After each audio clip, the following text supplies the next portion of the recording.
안녕하세요. 홍타코입니다. 지금 학부모님들과 그리고 교습소를 운영하시거나 학원을 운영하시는 분들께서도 많이 느끼셨겠지만은 아이들이 가지고 있는 문해력 문제는 지금 현재 엄청 큰 문제로 다가오고 있습니다. 근데 단순히 저희 학부모님들이나 아니면 어른들에게서만 이렇게 뭐 문해력 문제가 있다, 우리 아이들 어떡하지 이런 생각도 있겠지만은 아이들도 느껴요. 아이들도 글을 너무 못 읽고 하니까 내가 뭐 문제가 있나? 아니면 나만 이런 문제가 있나? 이렇게 생각하는 아이들까지도 정말 많이 있거든요.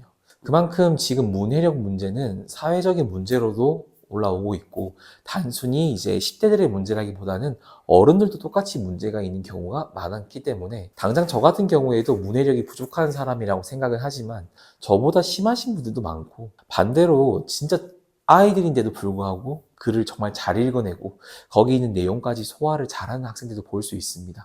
다만 기초 학력이 부족한 아이들을 보면은 기본적으로 가지고 있는 게 집중력 부족과 그 다음에 문해력 부족. 이게 무슨 말을 하고 있는 건지 애초에 이 말 뜻을 못 알아듣는 경우가 많기 때문에 국어, 영어뿐만 아니라 수학에서도 똑같이 문제가 발생하지 않나 저는 그렇게 생각을 하고 있습니다. 이게 왜 그러냐면 단순히 숫자만 보고 더하고 빼고 곱하고 나누고는 연습하면 어느 정도 잘하거든요.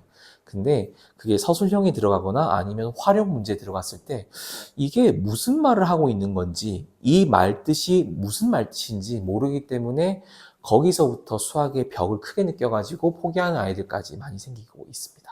물론 제가 문해력에 대해서 딱 명확하게 답을 줄 수 있는 사람은 아닙니다만 문해력이 부족했던 우리 중학교 1학년 아이들이 지금 이제 고등학생들 올라가서는 꽤 잘하고 있어요. 제 경험을 기준으로 말씀을 드리는 거라서 그냥 한번 생각해 보시고 참고해 보시는 용도로만 쓰시고 저 홍타코는 저렇게 아이들을 가르치고 있구나 라고만 생각하셨으면 좋겠습니다. 이게 절대적인 답이 될 수가 없기 때문에 이렇게 또 미리 말씀을 드리고 이야기를 시작해 보려고 합니다. 문해력을 키우기 위해선 당연히 책을 읽는 게 맞고요. 스마트폰을 쓰지 않도록 생활을 지도해 주는 게 맞다고 생각합니다. 저는 되게 동의합니다. 당연히 문해력은 책을 통해서 키우는 게 저는 제일 좋다고 생각해요. 그치만 현실적으로 책을 안 읽던 우리 중학생, 고등학생이 갑자기 책을 읽는다?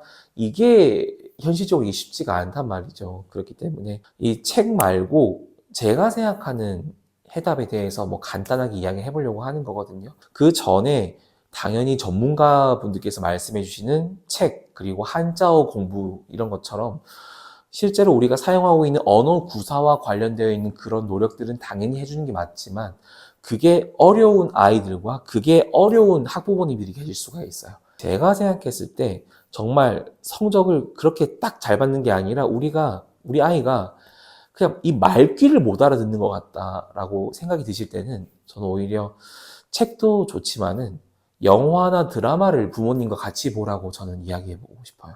이게 뭐 물론 민간요법처럼 약간 사짜 느낌이 나는 그런 거일 수도 있는데 요즘 아이들에게 힘든 걸 고르라고 하면은 좀 너무 짧고 짧은 컨텐츠에 쉽게 노출이 되어 있는 거예요. 그러니까 드라마를 보든 영화를 보면은요, 주인공이 있고 그 주인공을 둘러싸고 있는 인물들이 있잖아요. 그런 인물들과의 대화라든지 그런 인물들과의 감정이 어떻게 변화하고 있는지 그러면서 어떤 행동을 하게 되었을 때 그 행동이 원인이 했던 게 뭐였는지 이런 인과관계에 대해서 아이들이 정말 파악하고 이해하기 힘들어합니다. 많이 힘들어해요. 근데 그 긴 시간 동안 아이들이 진득하게 앉아가지고 이걸 감상을 못해요.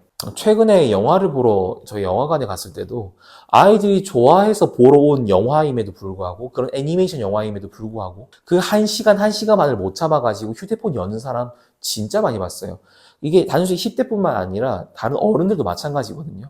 이게 영화가 재미있다 없다를 떠나서 내가 영화를 보러 왔으면 어쨌거나 감상하기 위한 그런 몰입을 해봐야 되는데 제가 생각했을 때 이 스마트폰으로 사용하는 그 짧고 짧은 그 쇼츠 같은 영상들로 인해서 이런 집중력이나 몰입하는 데 굉장히 방해받고 있는 거 아닐까라고 생각이 듭니다. 그러다 보니 아이들이 공부를 하러 앉았을 때 이 공부가 재미있을 리도 없고 하다못해 설명해주는 선생님의 말을 들어도 이게 무슨 뜻인지 이해도 못하고 납득하지도 못하고 왜 그러는 거지? 라고 생각도 못하는 아이들이 정말 많다고 제가 느끼고 있습니다. 그렇기 때문에 제가 말씀드리는 거는 드라마를 봐도 좋고 영화를 봐도 좋으니 처음 시작부터 끝까지 휴대폰을 열거나 딴짓하지 말고 제대로 온전히 감상해봐라 라고 저는 이야기하고 싶어요. 하나라도 몰두해보라 이 말이에요.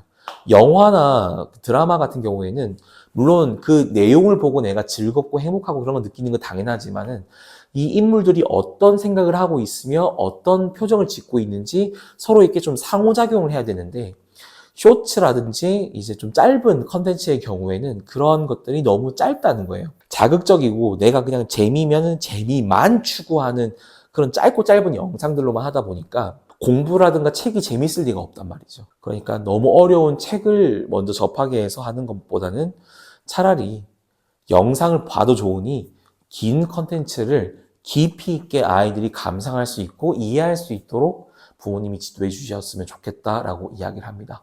실제로 저는 그렇게 아이들에게 좀 권유를 해봤고 그게 공부로 쉽게 좀 이어졌습니다. 물론 이 아이들에게 맞는 솔루션일 수도 있었겠지만은 저는 아이들과 같이 컨텐츠 그런 영화도 보면서 아이들과 좀 소통하는 시간을 많이 가졌던 것 같아요. 그리고 이렇게 컨텐츠를 하나 같이 부모님과 봤을 때 아니면 보라고 했을 때 반드시 아이들과 대화를 많이 해야 되는데 어떤 대화를 많이 해야 되냐? 네 생각이 어떤지, 이걸 보고 어떻게 감상을 했는지 이런 이야기를 많이 해야 돼요. 우리가 어렸을 때 보면은 독서 감상문, 독후감 같은 것들을 정말 많이 썼어요. 제가 생각해도 어렸을 때 진짜 많이 썼던 것 같거든요. 근데 학교에서 시키지 않더라도 저희 어머니가 진짜 많이 시켰어요. 근데 제가 그 이후에 책을 즐겨 읽는 건 아닌데 그냥 느꼈던 감상을 풀어내는 행위를 어려워하진 않았습니다. 이게 왜 중요하냐면 이 문제를 풀었을 때 그 문제가 주는 말 포인트가 있어요. 수학 문제를 푼다고 가정을 했을 때도 이 문제는 어떤 공식을 사용하고 있고 그 공식을 사용했을 때 어디까지 생각을 해야 된다라는 이야기를 하고 있는데 내가 그 문제를 풀고 나서 아무 감상이 남지 않는다라고 하는 거면은 공부가 안 될 가능성이 높다라는 거죠. 그렇기 때문에 문제를 풀고 나서도 이 문제는 어떤 걸 얘기하고 있었구나. 그러면 내가 이 이야기를 하는 걸 가지고 다음에 이렇게 써먹어 봐야지 이렇게까지 좀 연결되면 좋을 텐데 그게 아니라 맞냐 틀리냐 어렵다 쉽다 이렇게 해버리면은 저는 아쉽다라는 겁니다. 그 컨텐츠를 감상을 하시거나 부모님이 그래서 옆에서 같이 감상해 주는 게 전 되게 좋다고 생각을 하거든요. 그럼 아이들과 얘기를 하거나 할 때 아이들의 생각을 끄집어낼 수 있도록 해주셨으면 좋겠어요. 그 생각을 끄집어내고 그 생각을 표현하고 그 감정을 표현할 수 있는 그런 거는 굉장히 주도적이어야만 가능하거든요. 단순하게 싫어, 재미없어 이렇게 끝내버리는 게 아니라 재미는 없었지만 그 안에 있었던 그 인물에 대해서 그게 인상 깊었던 게 있었다. 아니면은 여기 나오는 거 저 너무 재미없어가지고 그 풍경만 기억에 남더라. 이런 말이라도 좋으니 대화를 하라는 거예요. 내 생각을 얘기하라는 거예요. 그래야만 내가 공부를 할 때도 주도적이 될 수 있고 그리고 공부를 한 이후에도 내 머리에 남아있을 가능성이 아무래도 높겠죠. 오늘은 짧은 이야기 이 두 가지만 해봤어요. 왜냐하면 이 두 가지만 제가 아이들에게 적용을 시켜보고 있고 실제로 도움이 되는 아이들도 많이 나오고 있기 때문에 그렇습니다. 제가 포인트로 삼고 있는 건 그거예요. 책이 제일 좋아요. 책은 제일 좋고 쉬운 책부터 읽히게 하는 게 전 제일 좋다고 생각을 하기 때문에 책을 거부하는 아이들에게만 다른 매체를, 다른 미디어를 좀 접하게 해서라도 좀 더 공부를 했으면 좋겠다. 아니면 좀 더 지식을 쌓았으면 좋겠다. 그리고 몰입할 수 있는 힘을 길렀으면 좋겠다라고 얘기를 하는 거고 그걸 할 때 아이 혼자만 내버려 두는 게 아니라 부모님도 같이 해야 돼요. 그러니까 부모님이 누워가지고 쇼츠만 보고 있고 게임만 하고 있고 이러시는데 어떻게 우리 아이들이 혼자서 알아서 다 할 수 있는 거예요. 부모님이 같이 해줘야죠. 그 제일 좋은 건 그거예요. 아이들이랑 가족끼리 시간을 보낼 때 영화 한 편, 요즘 좋다고 하는 거 영화 한 편 딱 보러 가가지고 아니면 요즘 넷플릭스라든지 이런 거 너무 좋은 거 많잖아요. OTT 이런 거 좋은 추천해주는 영화 같은 거 같이 보면서 이야기도 좀 나누고 밥 먹으면서도 이게 대화하기 딱 좋은 거잖아요. 그러면 부모님이랑 부모님이나 자녀들 간에 이게 대화하기도 참 좋으니까. 저는 그러면서 문해력을 길렀으면 좋겠어요. 이게 문해력이랑 어떻게 연관이 있냐라고 하실 수는 있는데 공부를 할 때 쓰이는 문해력의 핵심은 이 정보를 처리하는 능력이라고 생각을 해서. 그러니까 내가 읽어냈어요. 문제를 읽었는데 그 문제가 요구하는 게 뭔지를 내가 알아야 될 거 아니에요.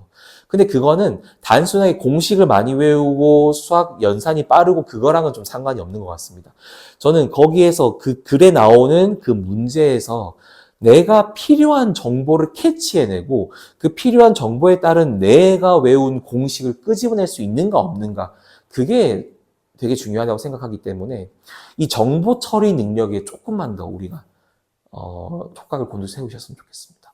이 정보 처리라는 게 이 정보가 미디어를 딱 접했을 때 날 것으로 올 수 있어요. 내가 좀 정보 처리를 많이 해야 되는 정보가 있을 수도 있고, 그게 아니라 정보가 이미 다 완성이 돼요. 가공이 다 되어 있어가지고 내가 접하는 거 있을 수도 있거든요. 근데 그 쇼츠나 릴스가 정보를 정말 사람들이 좋아할 만한 정보를 가공해가지고 나오는 게 쇼츠랑 릴스잖아요. 그러니까 내가 그 쇼츠와 릴스를 봤을 때 내가 정보 처리할 것도 없이 그걸 자꾸 보게 된단 말이에요.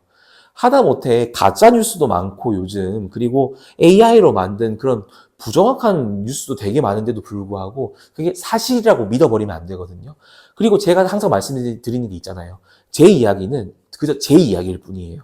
제 이야기를 가지고 몇 번이고 여러분들이 경험해 보시고 검증해 보셔야 되는 거지, 저의 이야기를 그냥 믿으셔서는 안 됩니다. 진짜입니다. 그러니까 미디어를 통해서 받는 내 그 정보를 내가 스스로 커팅해낼 수 있는 건 커팅해내고, 내가 더 덧붙일 수 있는 건 덧붙여가지고 나만의 정보를 가져야 되는데, 그게 아니라 그냥 수동적으로 주는 정보만 받는 그런 행위가 아이들이 문해력이 떨어지는 거 아닐까라고 생각을 합니다.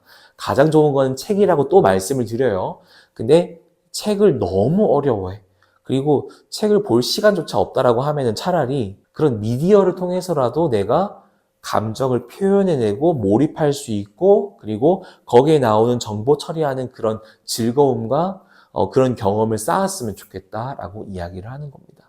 저의 이야기가 진짜 이게 뭐 옳은 정답은 아닌데, 저희 학원에 오는 아이들을 보면은 정말 이 휴대폰에 절여져 있는 아이들이 진짜 많아요. 그래서 이 휴대폰에 절여져 있는 아이들을 책상에 앉히기 위해서 제가 진짜 많이 노력을 하고 있는데, 이게 부모님이 도와주지 않으면 쉽지가 않았던 것 같습니다. 부모님이 인지하고 있고, 부모님도 같이 아이들과 성장하려고 할 때 그게 정말 도움이 됐었기 때문에 학부모님의 노력이 진짜 많이 필요합니다. 그렇기 때문에 뭐 학원을 보내시거나 과외를 보내셨다라고 하시는 거면 단순히 그 수업 시간을 제외하고서라도 학부모님께서 자녀들과 함께 시간을 보내는 것에 인색하지 않으셨으면 좋겠다. 이렇게 오늘 말씀을 드리면서 이야기를 마무리해 보려고 합니다. 이번 한 주도 잘 보내시고요. 벌써 1월 달도 거의 다 간 것 같습니다. 1월 잘 마무리할 수 있도록 저도 최선을 다할 테니 여러분들도 월요일부터 화이팅 해주셨으면 좋겠습니다. 시청해 주셔서 감사드리고요. 다음에 인사드리겠습니다. 홍타코였습니다.